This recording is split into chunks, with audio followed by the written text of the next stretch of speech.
Сонгуулийн мөчлөг эхлэхдээ зэрэгцэн төрөөс иргэд албан агштад олгодог одон медалийн тоо эрс нэмэгдэх хандлагатай байдаг. Энэ талаар улсын хурлын гишүүн Уян гишиг сонгуулийн жил эхлэхээр шагналын тоо огцон өсдөг. Төрийн шагнал нь хувь хүний хөдөлмөр гавьяаг үнэлэх зорилготой байтал сүүлийн жилүүдэд улс төрийн өнгө аяс давгамаалж байгааг хэлж байна.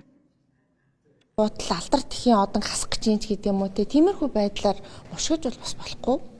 Өөрөөр хэлэх юм бол одон медалийн зардал гэдэг дотор хичнээн төрлийн одон медаль байдаг вэ, тийм ээ? Тэр нь одоо жишээлбэл хэр их өгөгддөг вэ гэдгийг бол бид нар бас аягүй сайн бодолцох ёстой маа. Дээрээс нь ер нь бол аливаа одон медаль шагнал урамшуулал өөрөө үн цэнтэй байх гэдэг асуудал байдаг. Тэр нь үн цэнтэй байна гэдэг бол тодорхой хэмжээнд одоо бөөнддөг биш байх ёстой. Яг л тодорхой шалгуур нь байх ёстой, тодорхой үзүүлэлт нь байх ёстой. Тэр шагналыг авсан хүнийг олон нийт жишээл хүлээн зөвшөөрөхгүй байх нь өөрөө юуг илэрхийлж байгаа вэ гэдгийг бид нар бас бодож явах ёстой, бодолцож явах ёстой тий.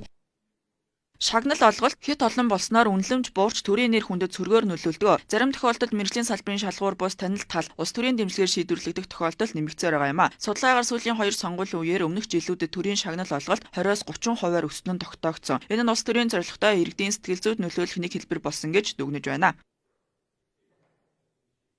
Тэгэхээр ер нь бол аливаа сонгуулийн жил төгөөрч гэдэг юм уу тийм ээ одон медаль шагналын зардал ихсдэг эсвэл одоо тэрний түгээлт ихсдэг байх нь нөгөө талдаа шагнал авж байгаа хүмүүс ч гэсэн нэг тийм нүүр бардан байх боломжийг ер нь бол сүүлийн үед нэлээд одоо шагнал авчаад ингээд зарим нь ичдэг болоод байна шүү дээ. Тэгэхээр эн чинь өөрөө шагналын үнцийг өөрөө багасч байна л гэсэн үг.